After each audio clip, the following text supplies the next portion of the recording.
Hi, everyone. Welcome to the LatinX Speaker Series 2022. And today we are going to give continuity to this speaker series with our second speaker. And just as a reminder, the LatinX at the Broad has the mission of building community among the Latinx Broadies and allies. And we not just try, but we do empower members of the Latinx communities. The LatinX Speaker Series program, we try to highlight the Latinx and diverse researchers within and outside the Broad. We foster collaboration, we allow visibility and role models for diverse individuals. This is a great opportunity to network, so just come and join us. Promote research and from underrepresented individuals and groups. So my name is Amanda Ochida, and I'm part of the LatinX Steering Committee. And it's with great pleasure that I introduce today our speaker, Dr. Vanessa Goncalves from University of Toronto. And after that, we are going to have a Q&A section. So Dr. Goncalves, she has a background in molecular biology, neuroscience, and statistical genetics. Her primary research focuses on the role of the mitochondria gene variants and in the risk for the phenomenology of neuropsychiatric disorders. Her research portfolio includes pharmacogenetic studies focusing on the mitochondrial system, especially its effects on treatment response. So Vanessa, the floor is yours. Thank you very much for being part of our day today. Hi, thank you. Thank you. It's a great pleasure to be here today. So I'm Vanessa Goncalves. I'm a researcher at the Center for Addiction Mental Health, the larger psychiatric hospital in Kamei, in Toronto, and also assistant professor in the Department of Psychiatry, in the Department of Pharmacology and Toxicology at the University of Toronto. So today I will tell you a little bit about my career trajectory. And then I will go through what I'm doing, what's my research. So a little bit about mitochondria in disease, mitochondrial genetics features, why we study mitochondrial genetics in psychiatry, right? A little bit of the work I'm doing right now that includes variants in nuclear encoded mitochondrial genes and also in the mitochondrial DNA, some preliminary and larger analysis that I'm running, and some take-home notes like what you have learned from my slides, and hopefully this can bring some ideas and that maybe we can collaborate in the future, right? So about my career, like I'm Brazilian, right? So I did my master's and PhD in Brazil in human genetics. I was studying the mitochondrial DNA in human migrations and also in Brazilian ancestries.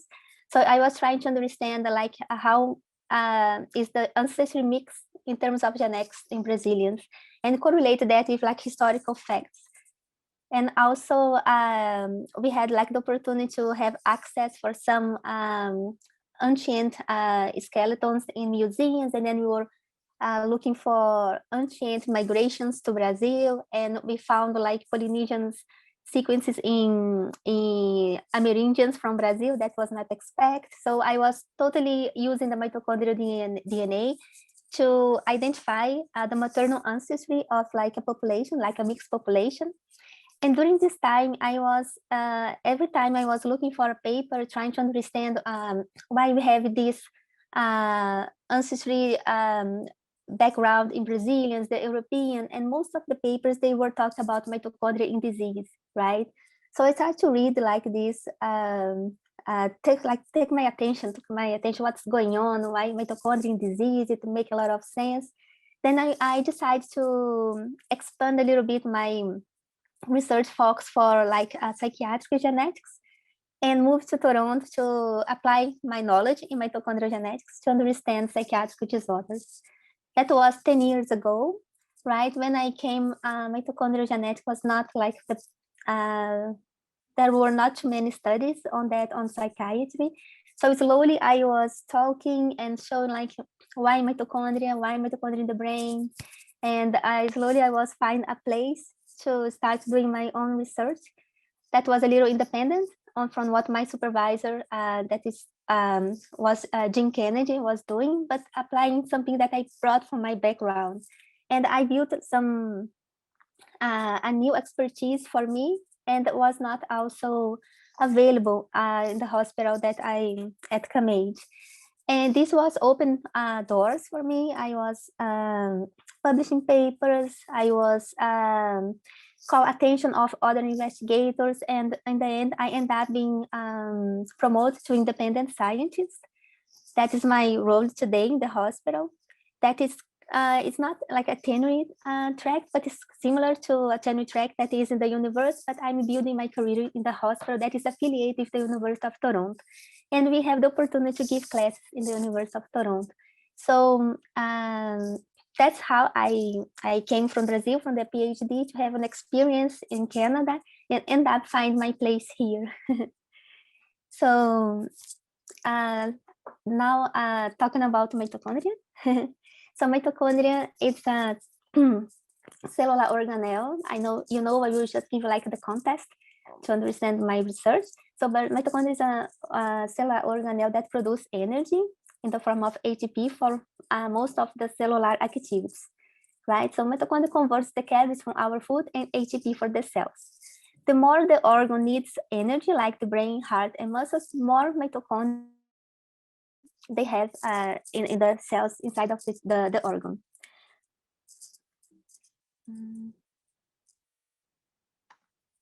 So mitochondria that is not only producing ATP for the cells energy, but it's also the main source of reactive oxygen species, the ROS, right? That's important for the oxidative stress. That is a part of the cellular signaling inside of the cell. So this is very important.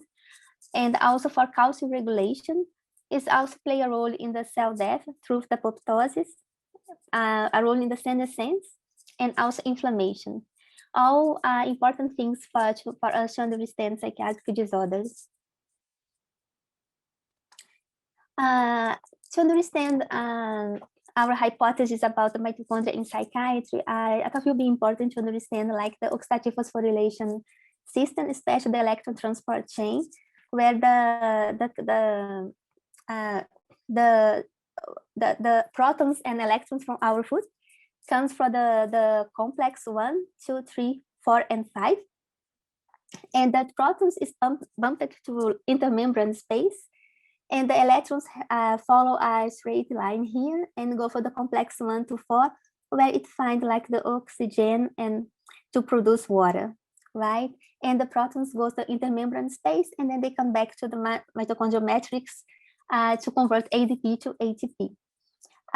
Sometimes like the electrons leak from the complex 1 and complex 3 and find oxygen and produce the reactive oxygen species that in physiological levels is important for cellular physiology, but when in excess can start to damage proteins, DNA, and trigger a lot of consequences for the system, as I will explain later.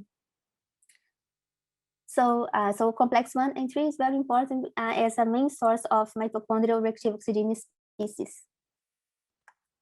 So mitochondria genetics involve like the two genomes, the nuclear DNA, where more than 1,000 mitochondrial genes is located, and these genes will build mitochondria, right? So most of the mitochondria genes are located in the nuclear genome. But we have also the mitochondrial DNA inside of the mitochondria. That is small, it's circular, it's only 37 genes.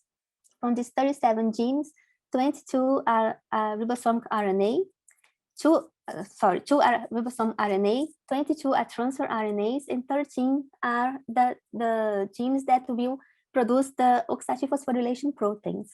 So if you see down here in the slide, you have the oxidative phosphorylation complex. Show here like 1, 3, 4, and 5.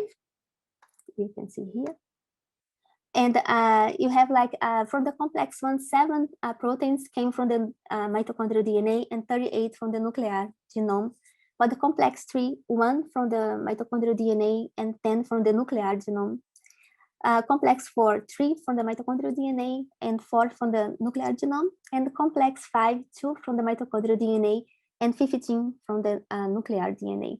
So you can see like the oxidative phosphorylation is by genome. So you need genes from the 2 genomes.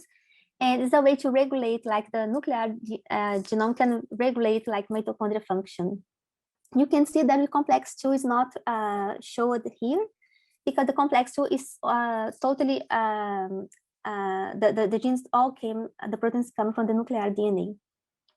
Okay, so there is this nice interactive like system that it's one of our theories that we will analyze, is like how these 2 genomes talk and how variance in the communication of the 2 genomes can lead to disease.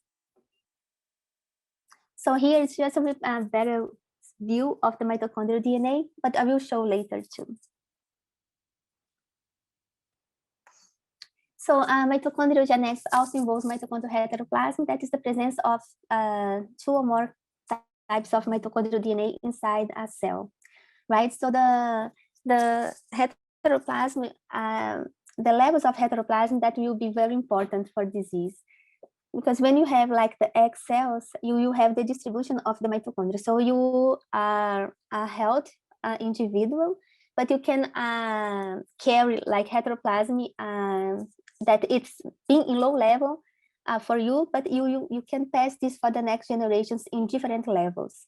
So here is an example. So you can have like a high levels of mutations. You can see like the normal mitochondria is green and the mutant mitochondria is like yellow, right? So in high levels, you can lead to disease. In general, we have like a threshold, like until 20%, you can have 20% of your mitochondrial mixed population and you will be healthy.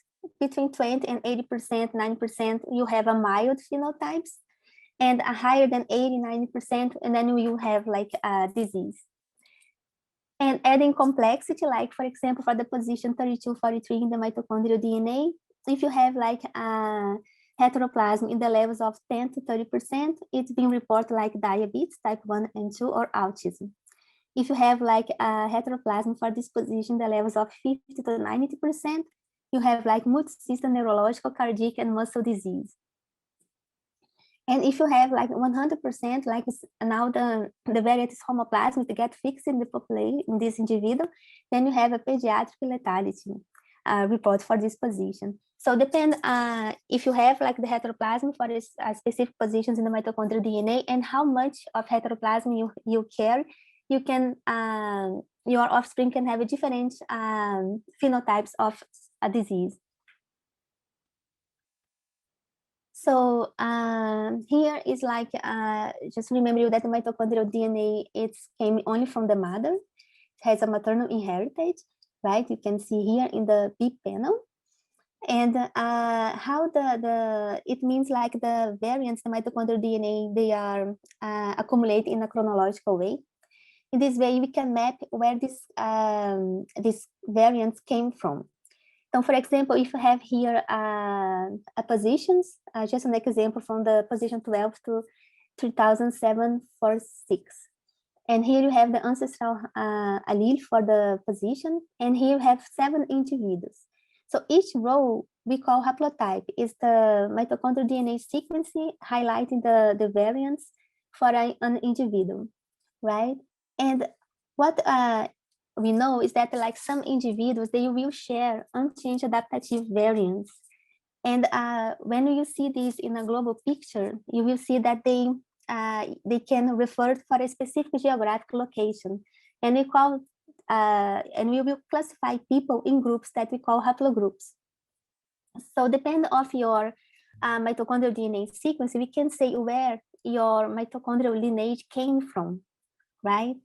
And based on this kind of study, was able to map all the native populations mitochondrial DNA around the world, right? So you have here in the Africa, we have the L's. They are the most ancient ones.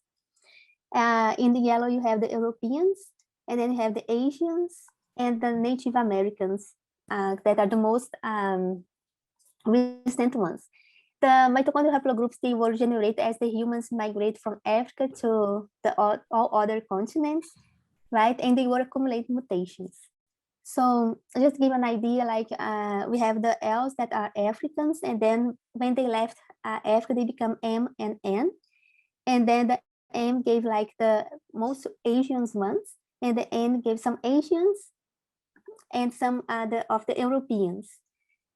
The Europeans that we were talking a little bit more today is the H, J, U, T, U, and V. And for American, we have like the A, B, C, D, the most recent ones.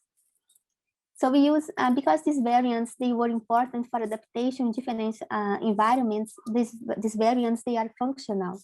And as now we migrate from different places, and we might have a mitochondrial haplogroup that's not adapted for a specific environment and make us sick. So this is what we explore a little bit in disease as well. So I analyzed like the mitochondrial variants in schizophrenia. Schizophrenia is characterized by social withdrawal, cognitive defects, and psychosis. There is a strong genetic basis, estimated in an heritability of 8%. There is evidence for dysfunctional mitochondria in schizophrenia, most related for the oxidative stress and inflammation. There is slight evidence for maternal inheritance for schizophrenia. And also, when we see for the other side, mitochondrial disorders, the individuals, they show psychiatric symptoms, and it includes cognitive impairment and psychosis, right? So there is some set of evidence. So the hypothesis that will work, like why mitochondria will be involved with like schizophrenia and across psychiatric disorders, is like when you have like the mitochondrial dysfunction due to stressors, for example, toxins or energy demand, you have like an energy crisis and increase of the oxidative stress. The increase of oxidative stress damages mitochondria and the mitochondrial DNA. And the mitochondrial, this excess of ROS and mitochondrial DNA leaves the cell and go for the system, right? Inside of the cell, mitochondrial DNA, as the mitochondria get damaged and damage the mitochondrial DNA, it gets released from mitochondria. And in the cytosol, the mitochondrial DNA can activate pro-inflammatory pathways and cell senescence pathways as well. That will trigger inflammation. And the pro-inflammatory molecules and the mitochondrial DNA can go from outside the cell and acts like can activate the immunocells that are close to the tissue damage, that will damage even more the tissues and will, as a feedback, increase the damage in mitochondria, generating this cycle. So mitochondrial genetics. So you have like variants in the nuclear DNA that it involves SNPs, common number variants, and copy number variants, and gene sets. You have the mitochondrial DNA that we are going to analyze homoplasmics when you have like the fixed variants in the mitochondrial DNA, heteroplasmy that's varying in terms of like the amount, and haplogroups. We also explore this gene-gene interaction, including like SNPs in the nuclear DNA and in the mitochondrial DNA, and now also some microRNAs and the cell-free circulating mitochondrial DNA. Today we will focus on the nuclear and the mitochondrial DNA. So we have published in 2018 like the analysis of the nuclear encoded mitochondrial genes. So we do the same approach that for nuclear DNA.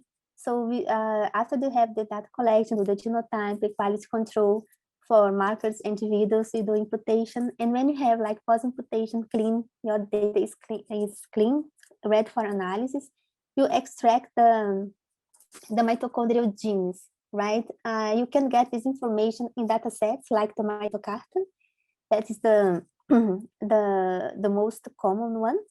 And you can run analysis, for example, in Magni. You can also do analysis like in SNP level using, for example, Stratify FDR. And for this study, we use Magma. So we use like the summary stats of the Psychiatry Genomics Consortium schizophrenia data, where we were able to recover 1,186 mitochondrial genes. And you run the gene set and gene-based analysis. We did not find any significant p-value for mitochondrial pathways, but we found 19 significant genes for associated schizophrenia risk in this data set. Then you run a replication using the iPsych schizophrenia, that's a data set in Copenhagen, where we were able to find, to extract 1,246 mitochondrial genes. And you run the gene base, and then you run meta-analysis between both data sets. And then, so from 1,186 mitochondrial genes, we recover 19 with the p-value lower than 0.05. And we were able to replicate 9 with the iPsych schizophrenia. Here in the table, you can see the genes, the discovery sample, replication, and meta-analysis. And here are what they were doing. Like, so we have like genes from the complex 1, from the complex 5 of mitochondria involved in apoptosis, calcium, physiology, and chaperone. Right, so these are genes for follow-up analysis that they might have like to play a role in schizophrenia.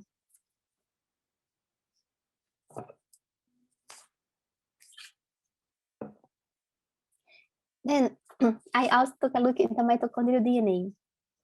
So we decided to analyze the mitochondrial DNA also in the Psychiatry Genomics Consortium, but we decided to do a preliminary study first.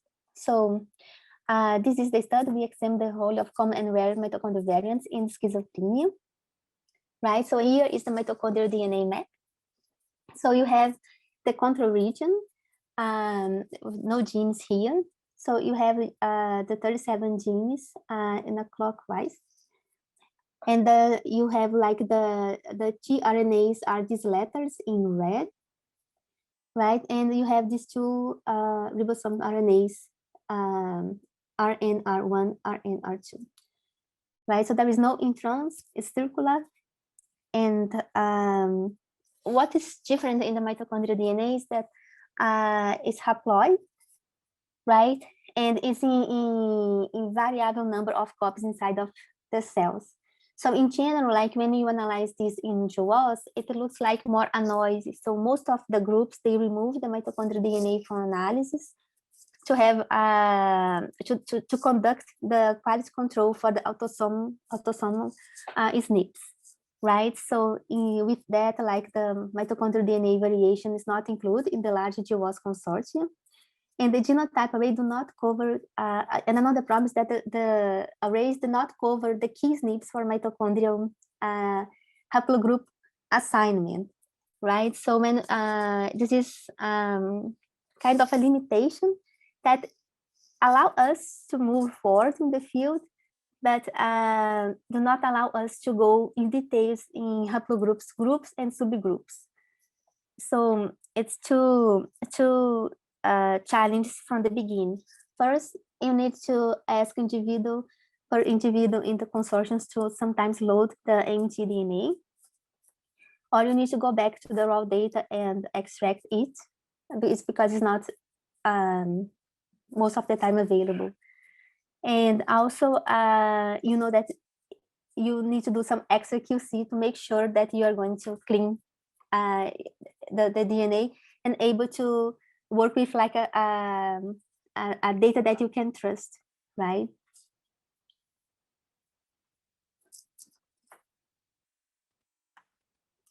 So for this preliminary study that was smaller and simple, so we have 10,000 in almost 11,000 individuals. So we removed some individuals that have no data, or the diagnosis for the schizophrenia was not clear, not well genotyped. We removed also SNPs that were also did not pass the quality control. And we end up with 5,800 controls and 4,700 cases, right? We start with 220 mitochondrial DNA SNPs, right? So we could conduct like rare variants with 167 SNPs. Then we use the SCAPE-O protocol. We have the common SNPs, where we have 49 SNPs.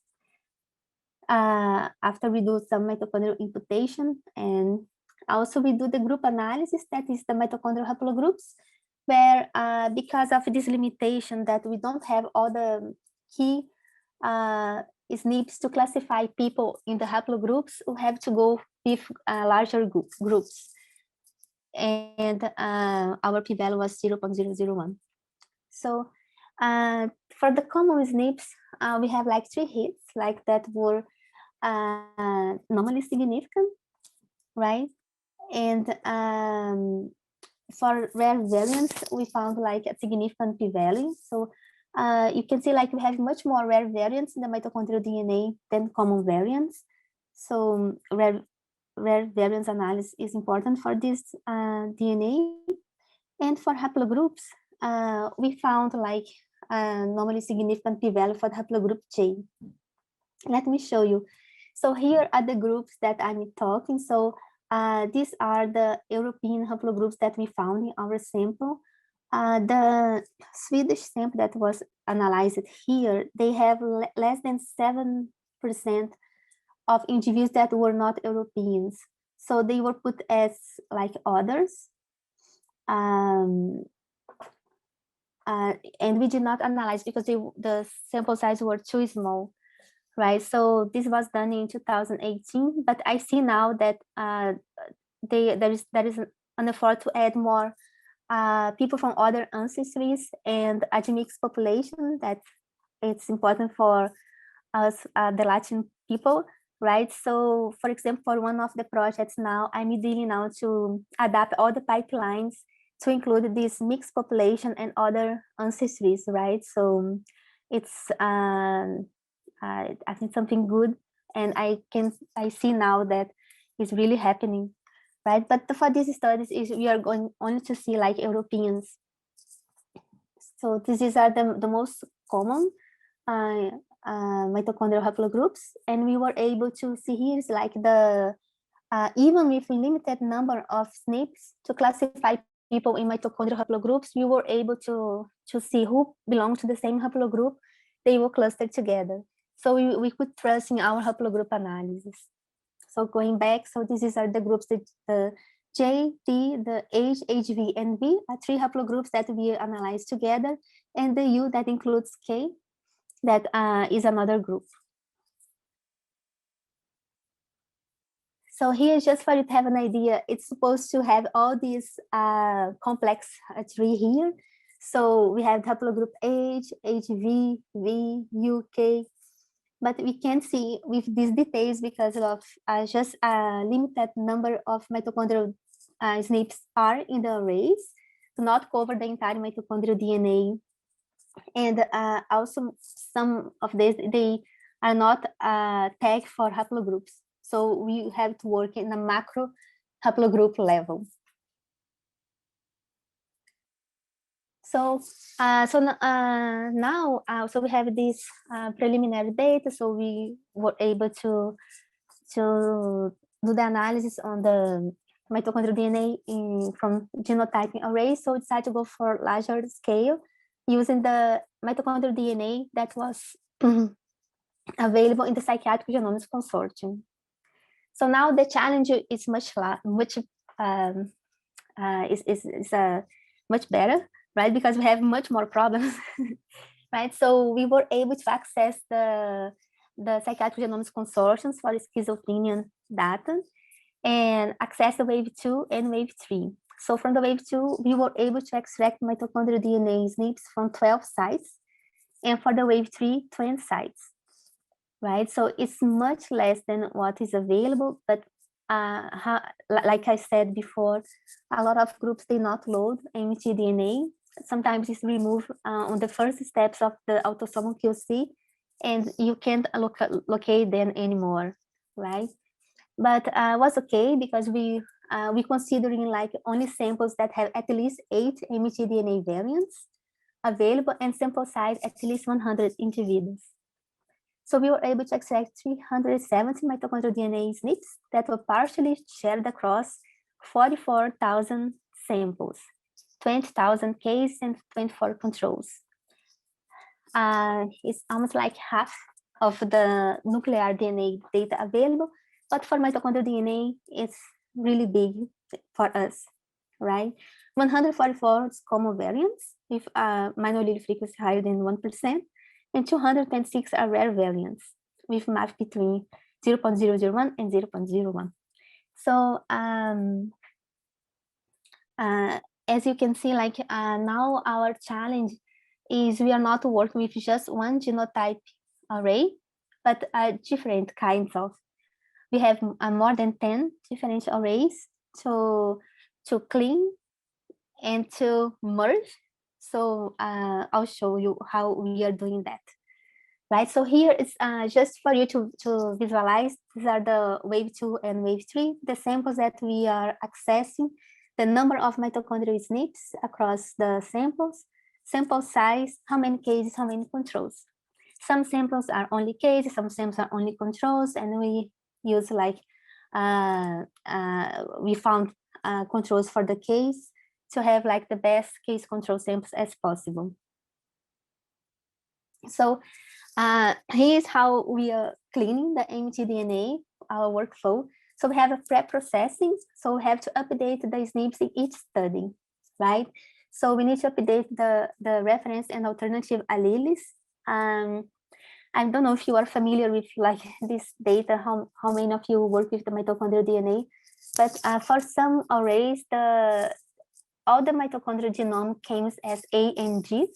So we need to go to manifest files and clean and convert to what is expected for the position and update the alleles.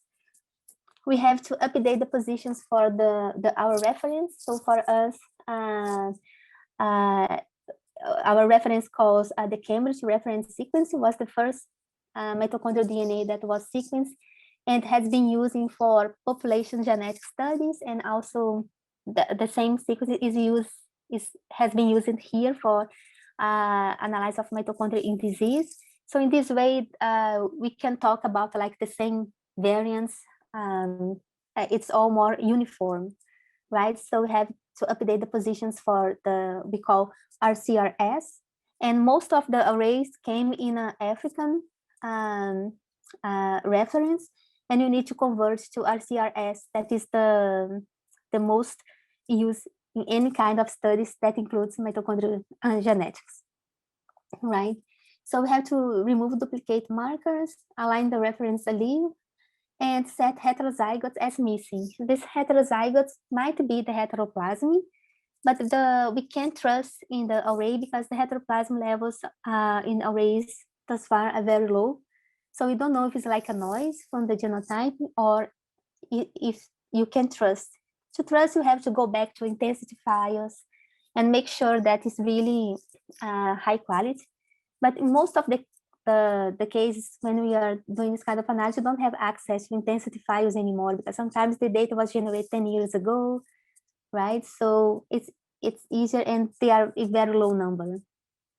It's maybe 10 studies that some individuals show, 2 or 3 individuals show this heterozygotes, and we just set them as missing. So also the samples in each study should cross-match with the autosomal data, as we also doing some gene-gene interaction between both genomes, so they should have data in the nuclear DNA as well. And also we correct our analysis for the nuclear ancestry, so we need to have access to the nuclear DNA information as well. So after we do this clean, mostly manual, right, we go for data processing. So we have the pre-imputation cleaning, where we clean a little bit the individuals, the markers. We do the haplogroup assignment, right? And we check for missingness for case and controls, and we compare allele frequency with the reference panel. So any discrepancy here, we remove from the analysis. And then we run our mitochondrial DNA imputation pipeline that we create for the preliminary data. And we work with info score 0.3. I know it's lower than for the nuclear DNA, but with this level, we can retain any haplogroup tagging SNPs. Sometimes they are rare, they tend not to be with a good imputation, but we need to have them for more accurate assignment in the haplogroups. For each study, we do the clean again for individuals, for markers, for misness, and compare allele frequency with the reference panel. So, and then we run the same kind of analysis. So we do haplogroups, also using a supergroup strategy, right? So age, that includes age, HV and V, J, now including J and T, U, and others. The Psychiatry Genomics Consortium is also mostly European, so the Africans and non-European groups, the frequency is very low, so not included here. And we also, because they are low numbers, we can see difference to create like a plot for them. So we end up with a sample size of 39,000. That haplograph gives us a quality of the 0.8 or higher. And we do that study specific, and we run mega-analysis. When we do like we classify in the haplogroup, and we run the analysis together in this big sample size. We do rare variants, right? And also study specific through SCAT, and then run the mega scat using summary stats. And common variants with minor allele frequency higher than 1%, also study specific, and we run meta-analysis. And the mitochondrial nuclear interaction said it's all here is ongoing study, so we are analyzing at this moment. So I won't show today the mitochondrial and nuclear interaction, but we are doing this right now. So we are working with like the mitochondrial DNA SNPs and nuclear DNA top hits from the PGC last release. I also analyzed haplogroups with the top hits from the nuclear DNA, and also exploring a little bit the interaction between the mitochondrial DNA SNPs and haplogroups with schizophrenia polygenic risk scores. So here is our haplogroups. Here is just like the final QC when we see if persons that belong from the same haplogroup in haplograph is the software that we classify as people in the mitochondrial haplogroups, if they really cluster together in a principal component graph, right? And then we run the analysis where we have here the macro haplogroups, but you can see no haplogroup was significant associated with schizophrenia risk.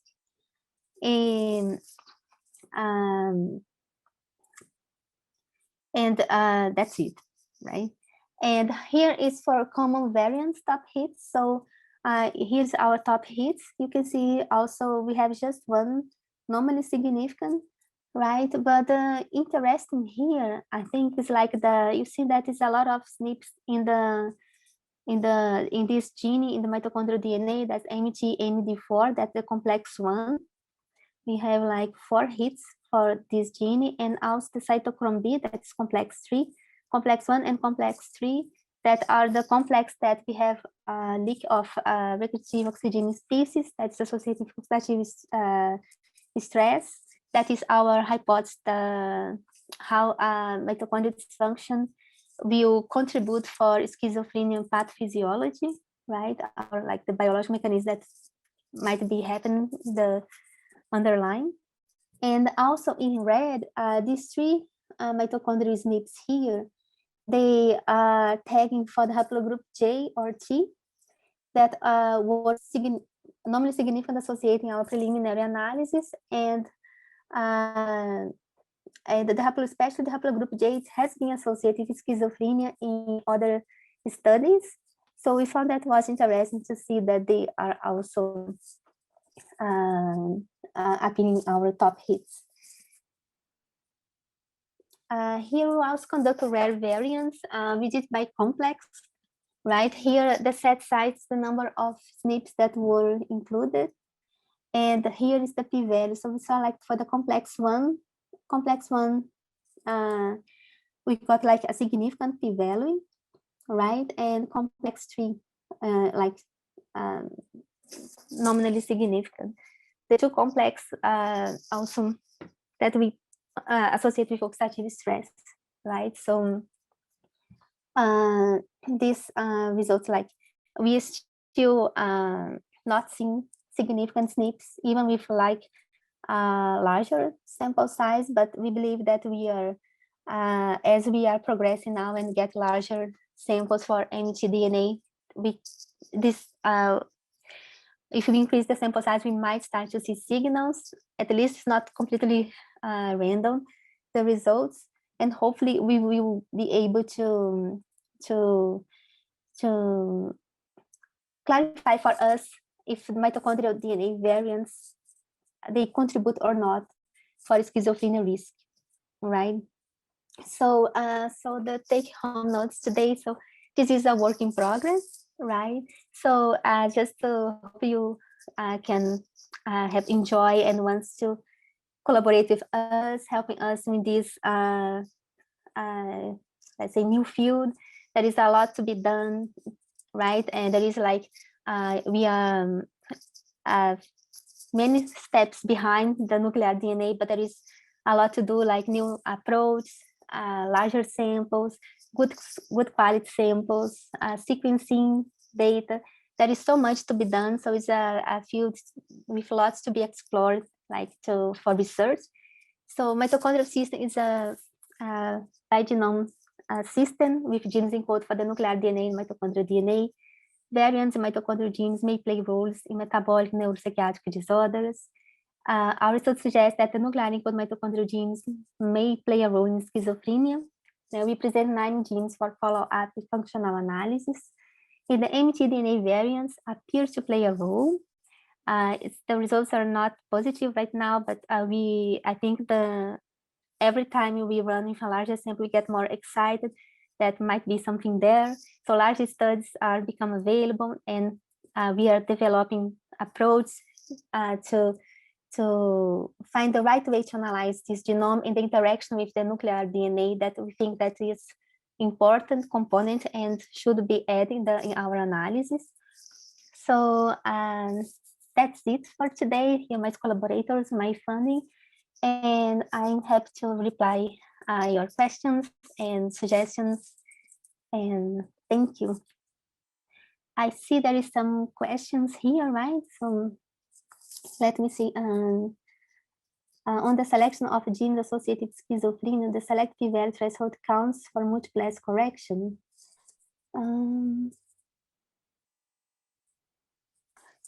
Yes. You mean like the when we select the selection of genes associated with schizophrenia?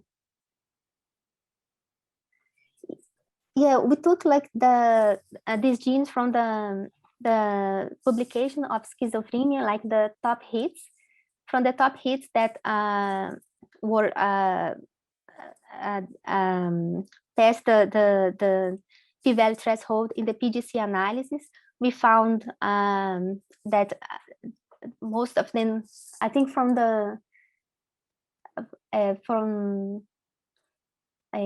sorry, no, yeah. So what we did, like we use all from that, all 22 were also described in the PGC paper associated with schizophrenia, and then we run the analysis in this gene set analysis, and then we correct for correct, which is like the Bonferroni correction for the tests, right? So for what we publish, yes. But for the screening, no, we got only we extract all the mitochondrial genes that were present in the summary stats of Psychiatry Genomics Consortium, and we run the gene set analysis in Magma, and then we correct we did the Bonferroni. Did I answer your questions? Yeah. And okay, the second question, for the common variants top hits, how the affect gene was selected? The top variants for the nuclear encoded mitochondrial genes? Yes, that's correct. Yeah, so so we map the SNPs for the genes, right? So we go to like the mitocarta, and then we extract the genes. From these genes, we didn't include any, only the gene boundaries was included. So only these genes, SNPs that were inside of the genes were analyzed. So after we just like we have like the where this SNP belongs to which gene. So was how we say which this SNP belongs to this gene. Was that you asked?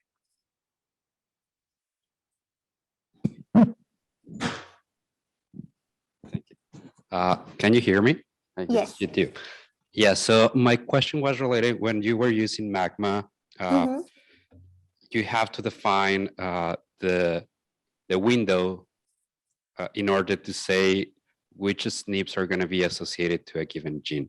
So that's like a following question, like what was the window that you choose to use magma? And about the question, it was, okay, now that we have this SNP, and that is for the other analysis, only for the common variants, when you show us that you have like 3 or 4 different variants that were associated with a low p-value, how those variants were associated to the gene. It was based on distance or based on chromatin interactions, or what was the technique that you choose to associate those variants to the genes? I think you have it on a slide. If you go back, I can tell you which is the slide I'm referring to. Let me go back.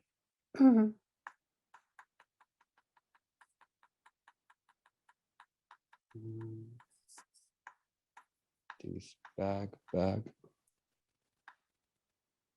Here. No, it's in slide when you have the common variants and some genes. No, it's not that one. I think it was the method slide where it had all yeah, the on the methods. title you have common. So it was rare and common variants, variants you had on the slide. So if you go back more, or not, that's the beginning. No, yeah, maybe more. I don't know. We can go.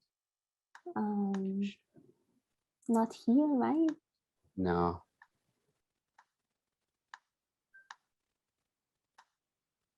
Yeah. Here. Yeah. No, maybe next one. Okay. Come on, that one. No. Because you have some genes. You have on the title it's common variants, and then you have the list of SNPs and genes. But it's okay. I mean, the idea is how you relate here. Those. Yes, that one. Okay. So here is the mitochondrial DNA, right? So the SNPs came from the array, and then so there is like a tool in MitoMap. MitoMap is a website with a lot of tools for mitochondrial DNA analysis. So if you get like we put like the MT and the location of the chromosome because it's easier for us to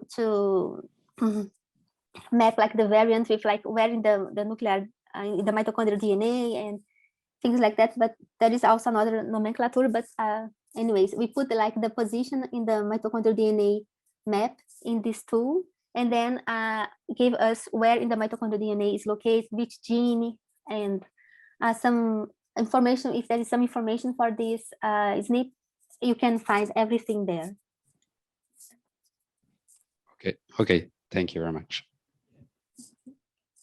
So there's a question from Matthew Mayer. Do you know if there are other psychiatric disorders, e.g. bipolar, depression, etc., that show association with mitochondrial DNA or mitofunction? Yes, there is bipolar, depression, autism, OCD. They all have like some in terms of like functional analysis, there is a lot of studies about that, showing that the oxidative phosphorylation is not working well. How they know that? They measure the levels of oxygen that is being produced for the cells. So if they produce less, it's because the oxidative phosphorylation is not working very well. They have like some genetic analysis where they are doing a similar studies like ours and find variants that are promising for follow-up analysis, right? So yes, that is other studies similar to this one across psychiatric disorders. I think autism, Parkinson as well. I think Parkinson, it's even more advanced in terms of like large data sets. They are doing really great. In psychiatry, we are starting to have more large analysis of mitochondrial DNA, but it's going a little bit slower. I think I'm also trying to access the mitochondrial DNA, for example, in bipolar, and the data is still a little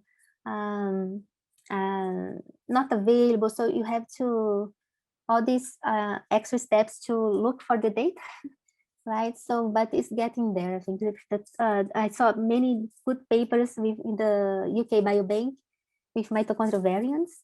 That's another. This is really good because it's only 2 arrays and they overlap a lot, so much easier.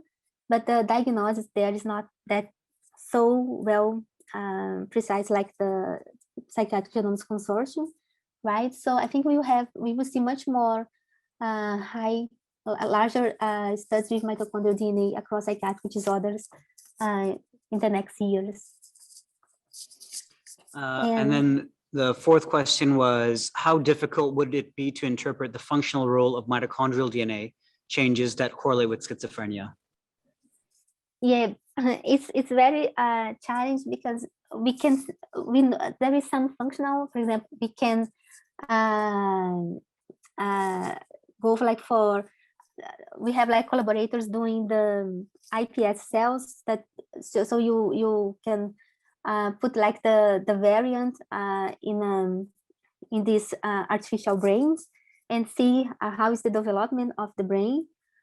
And but it's still like the problem is with mitochondria is like it's you don't have just one mitochondria in your cell, and they have lots of repair mechanisms. And also if for example we see in schizophrenia patients, the mitochondria, they combine each other, they form big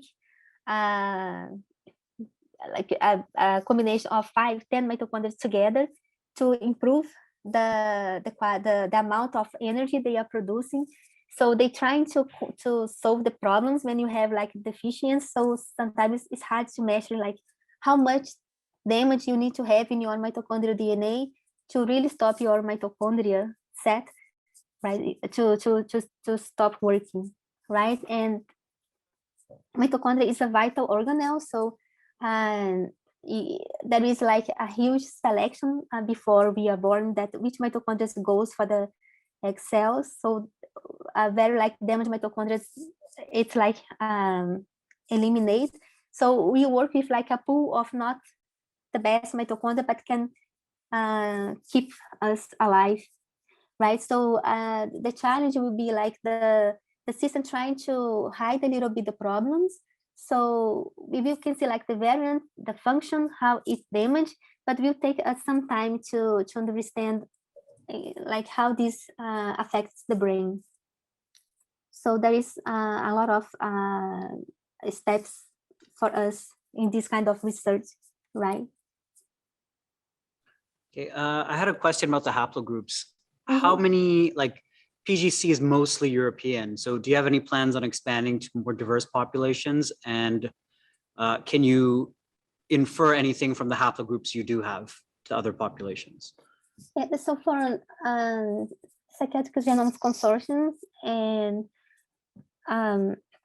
so the UK Biobank most European for now, right? So it's the place for us to develop the approach, but it won't answer our questions, right? And for other studies, we are using we are also analyzing mitochondrial variants in autism, and we are using the ABCD data, and the data set is very like all very diverse. So we have like now a lot of persons with like African ancestry and admixed population. So I think with this study, we will learn a lot, right? Because for mitochondria, with this interaction that I'm telling you, that I think will be a nice way to analyze mitochondrial variants in disease, was shown in silico analysis that when you have like a difference in the nuclear DNA ancestry and the mitochondrial DNA ancestry, let's say your mitochondrial DNA is European and you have like half and half, like your nuclear DNA is half European, half African, the mitochondria gets like a little, get not damaged, but not work 100%, right? So how they are measuring that, they did like the mismatch between both ancestries and check the number of mitochondrial copies in the blood. So as mitochondria get dysfunctional, the mitochondrial DNA get unstable, like there is a lot of damage in the mitochondrial DNA, is released from the cells, right? And you can find the mitochondrial DNA circulating, or the mitochondria circulating in the blood. So it's a way to measure like that mitochondria is, you have like a scenario of cellular stress and also a scenario of mitochondrial stress, right? So I think a lot of will come from this. So how is that in admixed population, right? So I would love to analyze that, for example, in us Brazilians, because we have a very mixed, from my PhD study, I know we have a very mixed genome, right? We have like mitochondrial DNA from all places in the world as well. So it'd be nice to see, is this keep like, how is that in the disease, right? How is this mismatch in ancestries, right? Then the mitochondrial nuclear genes, they like how much they interfere, right? So it's a lot to explore in terms of like admixed population, in terms of the mix they have in terms of ancestry in the DNA, and see how this can help us to understand psychiatry and other complex disease. I think will be like a lot of good papers and good reading and a lot of new knowledge for us. So I'm very excited to see now other ancestries and to have this challenge to what's the approach now, how we are going to keep like what change, how we incorporate all these ancestries, use the tools for nuclear genome, and how we use the information from there to the mitochondrial DNA. But I think we will learn a lot. So I'm very excited to see the admix and other ancestries information. Awesome. I would like to thank our speaker, Dr. Vanessa Goncalves, and thank everyone for attending. Thank you.